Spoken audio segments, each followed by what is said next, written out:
Muli po tayong magtuturo. Ang ituturo po natin yung totoong paniniwala ng Iglesia ni Manalo tungkol po kay Perchue Manalo.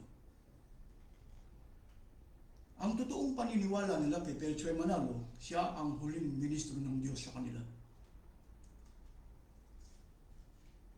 Ito po ang ating paksang ipapaksa para matutunan po ng iba. Si Perchue Manalo, kinikilala po nilang anghel.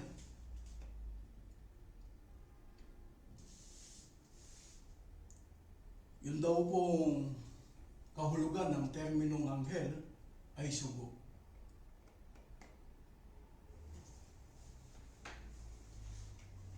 Yung pong anghel, mababasa po sa Apocalypse 7:2-3. Yun po ang isa sa mga batayan para malaman at makilala at mababasa yung terminong anghel. Batay na rin po sa kanilang paniniwala. Baka sabihin po nilang naninira lang tayo. Ganito po ang ating matutunghayan sa isang pasugo ng Iglesia ni Manalo kung bakit natin nasasabi na yung anghel ay sugo. Narito po ang isang pasugo nila. Ang kahulugan ng salitang anghel ay sugo. Wala po tayong, ito po yung ebidensya. Ang kahulugan ng salitang anghel ay sugo. Ngayon, ano po yung terminong sugo? Batay sa Biblia. Ganito po ang ating matutunghayan. Aklat po ng Juan, Kapitulo 3, talatang 34, kung ano po ang kahulugan ng salitang sugo. Batay po sa Biblia. 3:34. Sapagkat ang sinugo ng Diyos ay nagsasalita ng mga salita ng Diyos, sapagkat hindi niya ibinibigay ang Espiritu sa pamamagitan ng sukat. Ano po ang kahulugan ng terminong sugo? Tagapagsalita ng salita ng Diyos.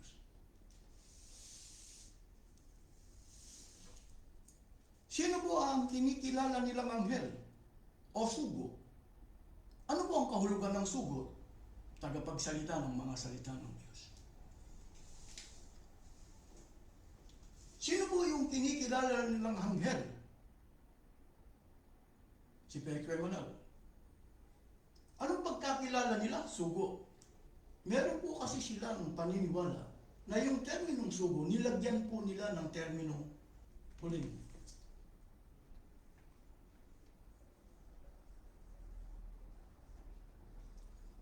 Ito po yung paniniwala ng Iglesia ni Manalo. Sino po ang huling tagapagsalita ng salita ng Diyos sa kanila? Walang iba kundi si Perchue Manalo.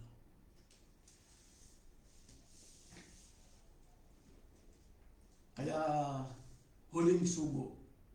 Yung po bang huling sugo nila o huling tagapagsalita ng salita ng Diyos nila, makakapagturo pa ba ng salita ng Diyos? Hindi na po. Bakit? Patay na yun. Kailan namatay si Perchue Manalo? 1963. Kapag tinatanong tayo o tinatanong ako, ikaw ba'y sugo? Hindi ko sinasagot yung tanong na yun. Ibinabalik ko yung tanong sa kanila. Sa inyong reliyon, meron bang buhay na sugo?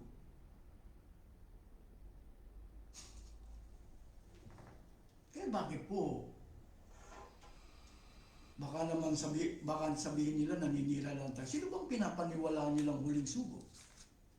Mas maganda po ang babasahin natin ang isang pasugo ng Iglesia ni Manalo.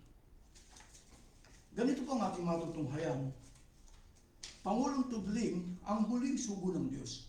Baka sabihin nila naninira tayo. Sino yung huling sugo ng Diyos nila? Si kapatid na Perchue Manalo ang isinugo ng Diyos upang ipangaral ang mabuting balita ng kaligtasan sa mga huling araw. Ang kanyang pangangaral nakatuparan ng mga hula sa Biblia ay nagbunga ng muling pagbangon ng Iglesia ni Kristo matapos na ito'y matalikod sa pananampalataya. Pagkamatay ng mga apostol, siya ang huling sugo ng Diyos.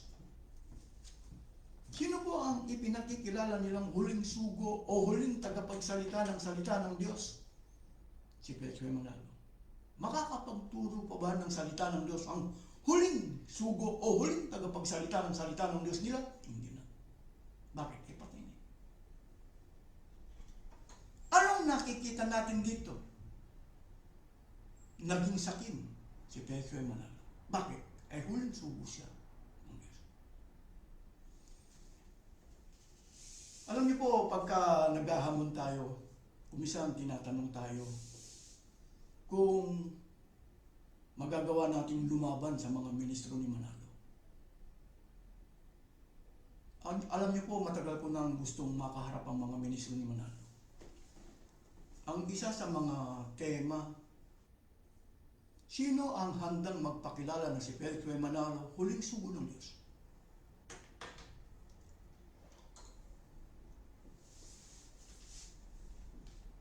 Sino po? Alam niyo po, yung mga ministro ni Manalo. Kasi po, bakit ganun ang hamon natin? Sino po yung, kung sakali na meron pong titindig na patutunayan niya na huling sugo ng Diyos si Petro Manalo, magagawa mo bang magpakilala na ikaw ay sugo? Okay. Ang tanong ni Apostol Pablo, Roma, Kapitulo 10, talatang 14, hanggang 10, paano sila magsisipangaral kung hindi sila sinugo?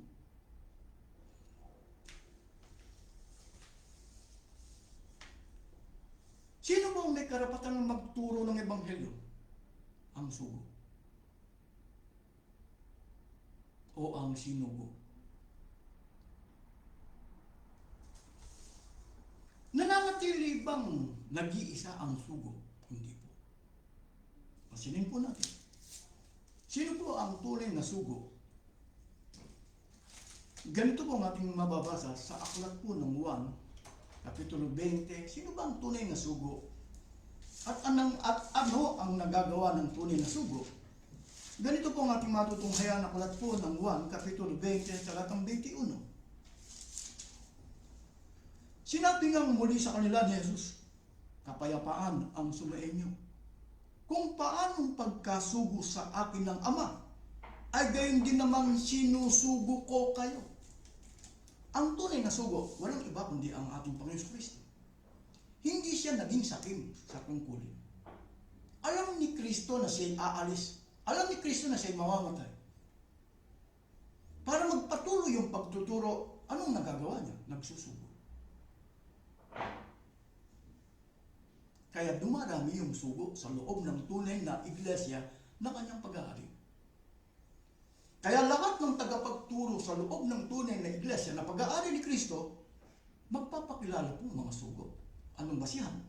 Ikalawang Korinto, Kapitulo 5, talatang 20, aklat po ng unang Korinto. Sino pong nagtuturo rito? Kami nga'y mga sugo sa pangalan ni Kristo. Lahat po ng tagapagturo sa loob ng tunay na iglesia na pag-aari ni Kristo, lahat sila magpapakilala. Kami nga'y mga sugo. Wala po kayong kikilalanin na huling sugo, lalo na kung patay na. Alam niyo po, ikinukumpara ng iglesia ni Manalo na yung tunay na iglesyang nasa Biblia at saka yung iglesyang kinaaaniban nila ay magkatulad. Pasinin po natin. Ganito po ang ating matutunghayan sa isang pasugo ng iglesia ni Manalo. Kung anong pagtuturo nila.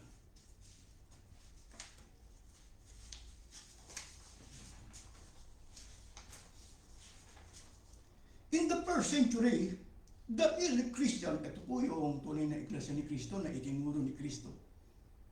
Itinuro ni Kristo, kami ay itinuro ni Kristo kung paano pagkasugo sa akin ng Ama, ay gayon sinusugo ko kayo.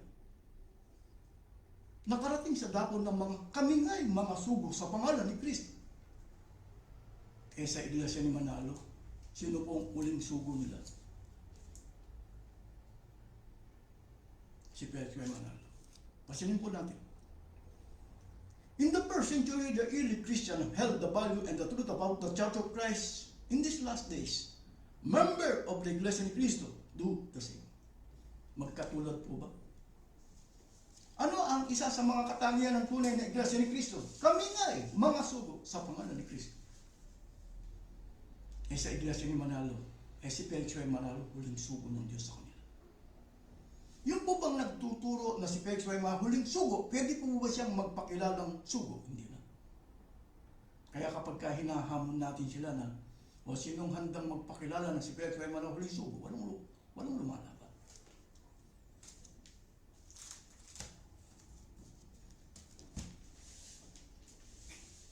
Madali pong magpakilalang Iglesia ni Cristo. Pero kaya niyo bang patunayan? O sino po ang handang magpakilala na si Petro Manalo, huling sugo ng Diyos?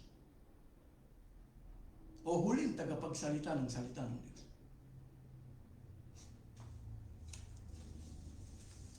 Baka naman po yung anghel na umaakyat sa sikatan ng araw ay hindi siya ministro.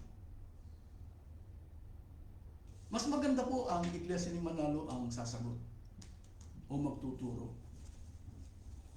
Ganito po ang ating matutunghayan sa isang pasugo. Baka naman po kasi po ang paniniwala ng Iglesia ni Manalo, tanggap nila na si Petro Manalo huling sugo. Tanggap nila. Pero kapag ang terminong sugo,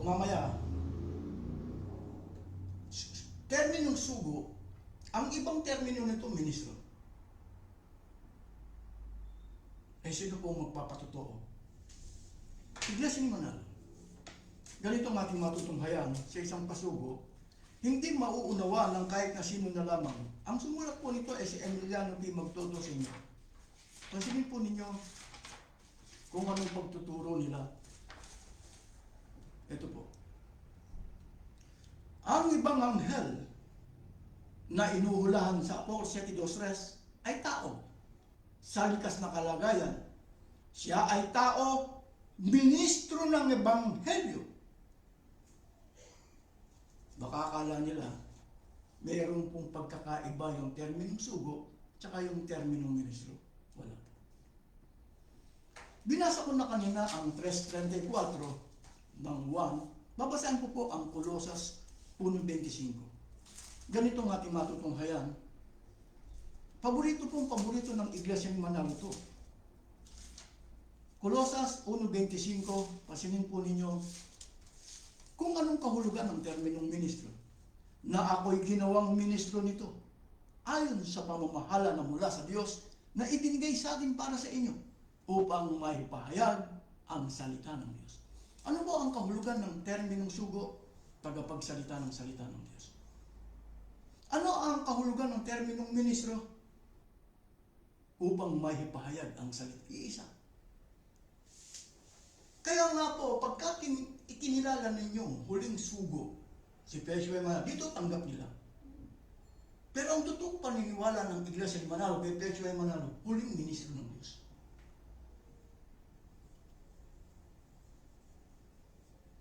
Alam niyo po, kaya ganun po tayo naghahamon at nagpapakilala sa tunay na pangalan. Ang tunay kong pangalan ng Renato Miranda Pasuki, nandito po sa Milan, Italy. Wala po akong pinipili sa mga ministro ni Manalo. Ang dialekto lang po kailangan Tagalog. Pwede mag-Ingles kung reference. Kaya wala po akong pinipili. Hindi po ako katulad ni Eliseo Soriano. Ang gustong kalabanin lang ni Eliseo Soriano nung nabubuhay siya ay si Perangi Manalo kaya si Eduardo Manalo. Ako po, sino man po, dun sa mga ministro ni Manalo, wala po akong pinipili. O sino po ang handang magpakilala na si Petro Manalo huling sugo ng Diyos? Kaya pagka tinatanong tayo, ikaw ba'y sugo? bakit hindi nyo muna tanungin ang inyong reliyon kung meron pang buhay na sugo na pwedeng magturo ng ebanghelyo? Kasi ang nasa isip ng karamihan, lalo na sa mga kaalim, iba ang terminong sugo, iba ang terminong ministro. Kung kinikilala naman daw nila na si Petro Manalo huling sugo, meron naman silang ministro. Hindi nila naintindihan na yung terminong huling sugo ay siya rin ang huling ministro. Ay sino kung kinikilala nilang huling ministro? Kaya sa debate, ito ang gusto kong palabasin.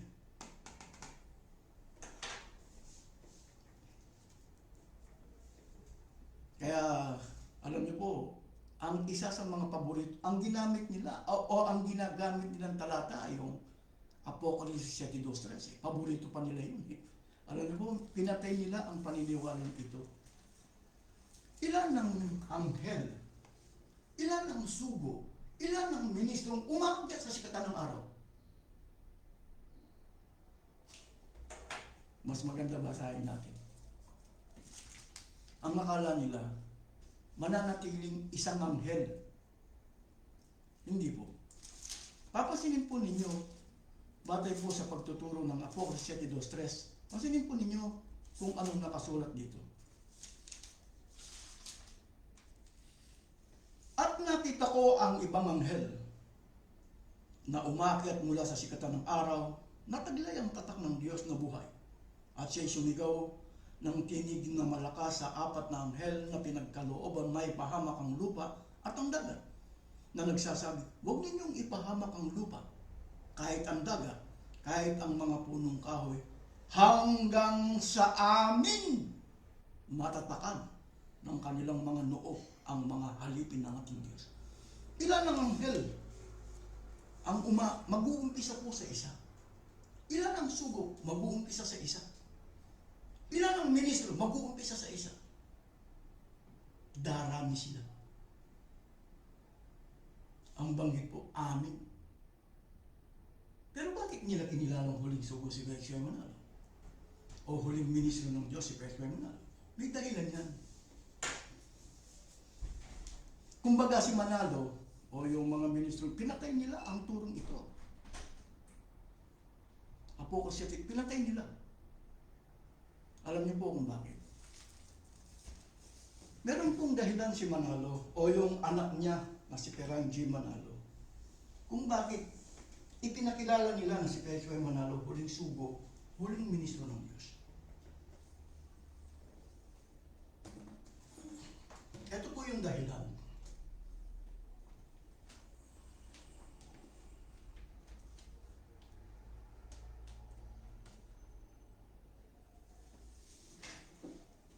Alam niyo po, mas maganda magpaturo po kayo. Kasi po, yung mga tao, hindi ko po pinagbabawalan na magsuri at magsiyasat sa Iglesia ni Manalo. Mas maganda puntahan ninyo ang mga ministro ni Manalo. Magpaturo po kayo ng pandoktrina numero 1. Unang-unang doktrina nila, numero 1. Kapag ka tinuruan ka ng pandoktrina numero 1, o yung mga umaanib sa iglesia, matuturuan ng pandoktrina numero 1, anong tagubilin ni Perangi Manalo? Babasahin ko sa inyo para maunawaan at maintindihan ninyo kung ano ang tagubilin nila sa mga itakwil ang paniniwala sa katisismo, pasyon, Book of Mormons, at iba pang mga aklat ng ibang reliyon sapagkat ito'y bawal ng Diyos. Batay po kasi sa paniniwala ng Iglesia ni Manalo, ang tanging batayan nila ay Biblia. Kaya ayaw po nilang ipatanggap yung Book of Mormons, pasyon, kung ano-ano. Paano natin masasabing ang tanging batayan nila ay Biblia? Ganito ang ating matutunghayan sa isang pasugo po. Ganito po ang ating matutunghayan. Ito po yung we believe. Ito po yung Iglesia ni Manalo. That the Bible is the sole basis of faith and service to God. Ano po ang tanging batayan nila? ang banal na kasulatan. Yung po bang paniniwala nila na ang tanging batayan nila ay Biblia? Totoo po ba kayo? Totoo kaya yun? Kasi po, pinapaniwala nila walang pasugo kontra sa pasugo. Baka naman po, totoo yung sinasabi nila. Hindi po. Mas maganda po sila po ang pasasagutin natin kung ang tanging batayan ng Iglesia ni Manalo ay ang Biblia. Ganito po ang ating matutunghayan sa isang pasugo ng Iglesia ni Manalo. Pasinin po ninyo. Sila po ang magtuturo.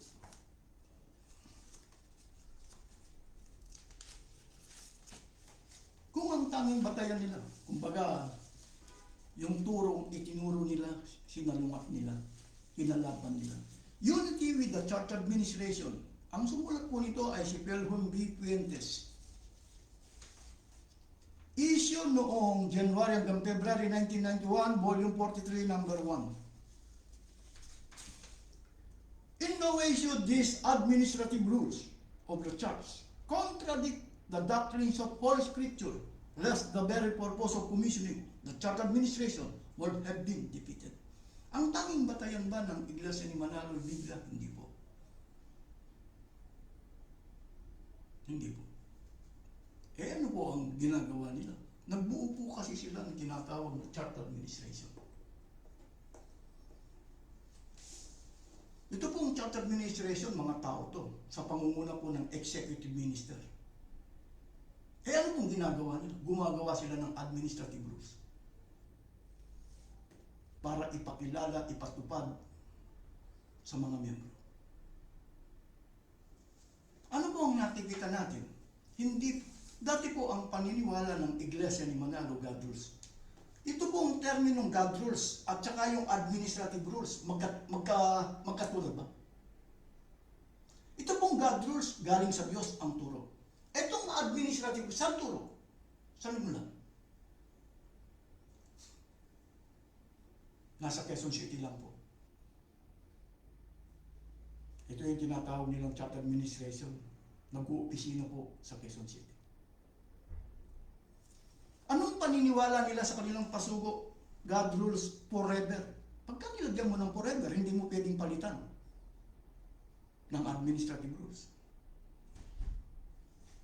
Alam niyo po yung ginawa ni Manalo, hindi na po bagong bagay yan. Kaya ganyan po nilang ipinakikilala na si Perchway Manalo, huling sugo o huling ministro ng Diyos. Dahil dun sa pagkakabuo po ng Church Administration, na gumagawa sila ng administrative rules. Yan po hindi na po bagong bagay. Babasahin natin, Isaiah 24:15-16, isang mga hulang, ayaw po nilang ipakilala yung kalahati po ng 16. Ganito ang ating matutunghayan. Isaiah 24:15-16. Kaya't luwalhatiin ninyo ang Panginoon sa silanganan, sa makatwidbagay ang pangalan ng Panginoon ng Diyos ng Israel sa mga pulo ng dagat. Mula sa kadulo-dulong bahagi ng lupa ay nakarinig kami ng mga awit, kaluwalhatian sa matwid. Ngunit aking sinabi, namamatay ako, namamayat ako sa aba ko, ang mga manggagawang taksil ay nagsisigawang may kataksilan. Oo, ang mga manggagawang taksil ay nagsisigawa na may lubhang kataksilan. Sino po ang katuparan ng Isaiah 24:15-16? Iglesia ni Manalo rin po ang sasagot. Para maintindihan po ninyo, bakit sila naging manggagawang taksil? Sino po ang katuparan ng Isaiah 24:16? Pangulong Tudling po. Ang sumulat po nito ay isa sa mga Church Administration na si Benvenido C. Santiago. Siya po ang editor-in-chief noon. Ito pong pasugong ito ay issue noong July 2003. Bilang mga lingkod ng Diyos sa mga huling araw na ito, batid natin na pangunahing tungkulin natin na siya'y paglingkuran at sambahin. Sa katunayan, nakasaad sa hulang nagpapatutuo sa ating kahalalan na itong layo ng Diyos sa pagtawag niya sa atin. Sinabi ni Propeta Isaias, kaya't luwalhatiin ninyo ang Panginoon sa silanganan, sa makatwidbagay ang pangalan ng Panginoon ng Diyos ng Israel sa mga pulo ng dagat. Mula sa kadulo-dulong bahagi ng lupa ay nakarinig kami ng mga awit, kaluwalhatian sa matwid. Kaya lang po kulang. Yung kalahati ng 16 hindi po nila inilagay. Pero sila po ang nagpapatutuo na silang katuparan ng Isaiah 24:16. Ano yung hindi nila isinulat na patuloy nilang itinatago sa mga miyembro. Ito po, babasahin ko. Ngunit aking sinabi, namamatay ako, namamait ako, sa aba ko, ang mga manggagawang taksil. Bakit sila naging taksil? Ang lupa naman ay nadumha, 5:24. Sa ilalim ng mga naan doon sapagkat kanilang sinalangsang ang kautusan. Hindi po.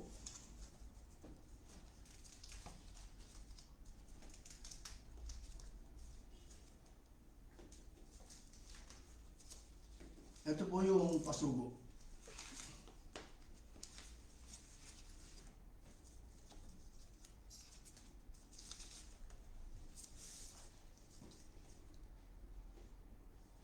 Hindi po naging forever. Sinalangsang nila yung God rules. Ito po. Ang lupa naman ay nadumaan sa ilalim ng mga naan doon sapagkat kanilang sinalangsang ang kautusan. Binago ang alit ng tunin, kaya nagkaroon po ng administrative rules sa pamamagitan ng church administration.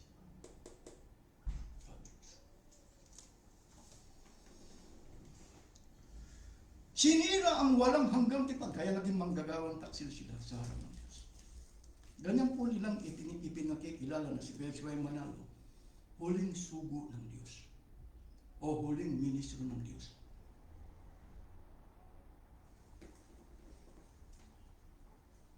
Kaya lang po, ayaw nilang ituro na si Felix Y. Manalo, huling ministro ng Diyos. Ang itinuturo lang po nila, huling sugo si Felix Y. Manalo.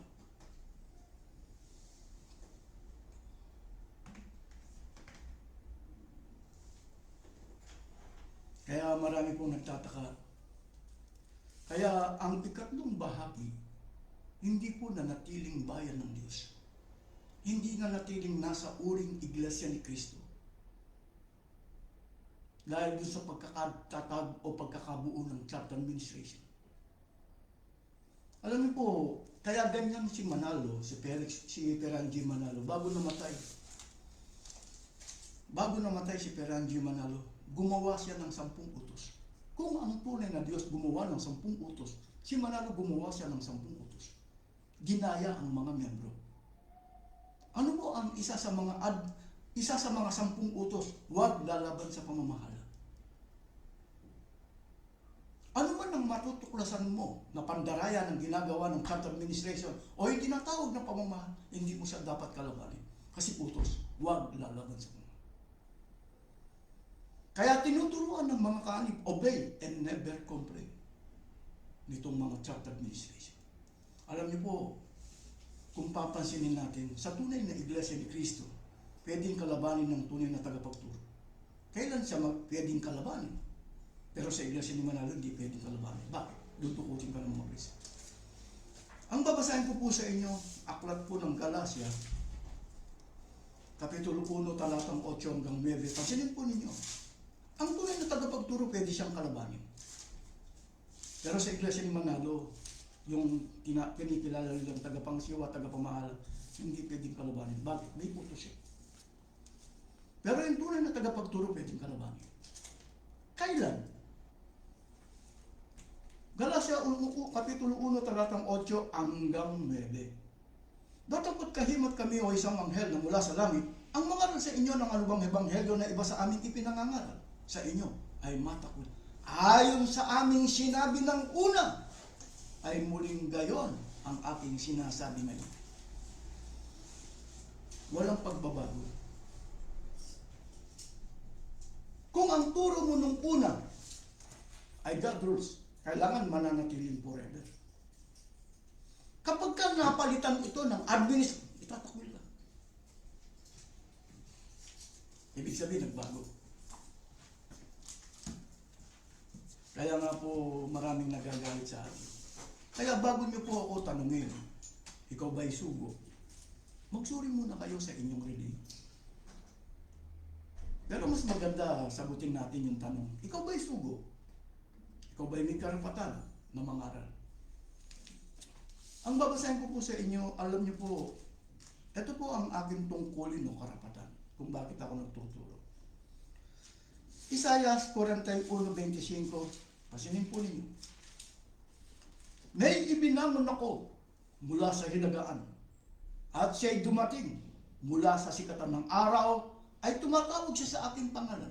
At siya'y paroroon sa mga pinuno na parang simento at parang magpapalyok na yumuyurak na putik na malagkit. Ito po yung tungkulin ko. Ang pinagmulan, sikatan ng araw, pagkapalito po sa hilagaan, ako po'y ibinangon. Paano ko masasabing ito ay pagtuturo? Ganito ang ating matutunghayan, 45:13. Dagdag kaalaman po sa mga nagsusuri, nagsisiyasat. Aking ibinangon siya sa katwiran. Aking tutuwilin ang lahat niyang lakad. Kanyang itatayo ang aking bayan. At kanyang palalayahin ang aking mga natapon. Hindi sa halaga o sa kagantihan man, sabi ng pa. Aking ibinangon sa katwiran. Ano po yung katwiran? Roma, Kapitulo 1, talatang 16-17. Kung ano po yung katwiran, nadyan ako ibinangon. Ganito po ang ating matutunghayan para dagdag kaalaman po sa mga kaanib ng Iglesia ni Manalo. Kasi tinatanong po nila tayo kung tayo po ay sugo. Ang ibang termino po ng sugo, ministro. Sapagkat hindi ko ipinahihiya ang Ebanghelyo, sapagkat siyang kapangyarihan ng Diyos sa ikaliligtas ang bawat sumasampalataya, unay sa Hudyo, gayon din sa Grego. Sapagkat dito ang katwiran ng Diyos ay nahahayag mula sa pananampalataya hanggang sa pananampalataya. Gaya ng nasusulat, ngunit ang ganap ay mabubuhay sa pamagitan ng pananampalataya. Baka meron pang magtanong, bakit po purong Iglesia ni Manalo ang pinupunan ninyo? Ganito ang ating matutunghayan, aklat po ng Jeremias 6:22. Pasinin po ninyo kung bakit purong Iglesia ni Manalo. 6:22 ng ganito ang sabi ng Panginoon, narito ang isang bayan ay magmumula sa hilagang lupain. Ito po yung itinuturo ko. Kaya Iglesia ni Cristo mula sa hilagaan. At isang dakilang bansa ay pupukawin mula sa kaduluduluhang bahagi ng lupa. Bakit kailangan silang pukawin? Gisingin, naging manggagawang taksil sila. Ipinakikilala nila na si Felix may Manalo huling sugo ng Diyos o huling ministro ng Diyos. Para yung mga ginagawa nilang aral o turo dahil dun sa pagkakabuo po ng chapter administration.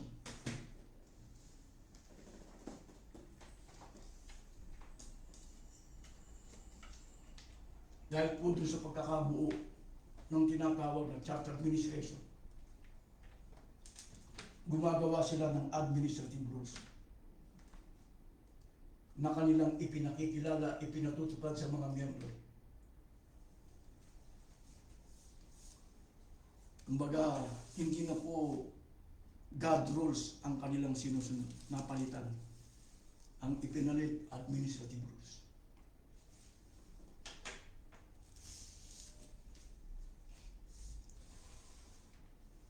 Baka naman po, hindi po, alam niyo po kung anong katangian ng tunay na Iglesia ni Cristo. Mas maganda po babasahin natin. Ikukumpara ninyo sa Iglesia ni Manalo. Marcos, Kapitulo 10, Marcos, Kapitulo 10, talatang 43, 44, ganito po ang ating matutunghayan. Kaya pinalapit sila ni Jesus at sinabi, alam ninyo, na ang mga itinuturing na pinuno ng mga hentil ay siyang pinapanginoon at ang mga dinadakila ay siyang nasusunod. Ito po yung tinatawag na chapter administration. Pasinin po ninyo, 43. Ngunit hindi ganyan ang dapat tumiral sa inyo. Sa halip, ang sino man sa inyo na ibig maging dakila ay dapat maging lingkod. At sino mang ibig maging pinuno ay dapat maging alipin ng lahat sapagkat ang anak ng tao ay naparito. Hindi upang paglingkuran, kundi upang maglingkod at ibigay ang kanyang buhay sa ikatutubos ng marami. Sa Iglesia ni Manalo, kaya sila nagpakilalang chapter administration para mapasunod yung mga miyembro. Ang banggit sa Biblia, mga hentil, hindi kumikilala sa Diyos. Kaya gumagawa sila ng administrative rules. Imbes na God rules. Kaya kung sino po yung pinakakain from limos, from donation, sila po maiyaman. Nawa sana naunawaan po ninyo at naiintindihan. Pag-aralan po ninyo kung kung tunay pa ba silang mga ministro ng Diyos. Kung sino man po ang handang magpakilala sa kanila na sila ay mga ministro ng Diyos, debate lang, diskusyon. Ito po ang ating naipaglingkod. Marami pong salamat sa inyong lahat.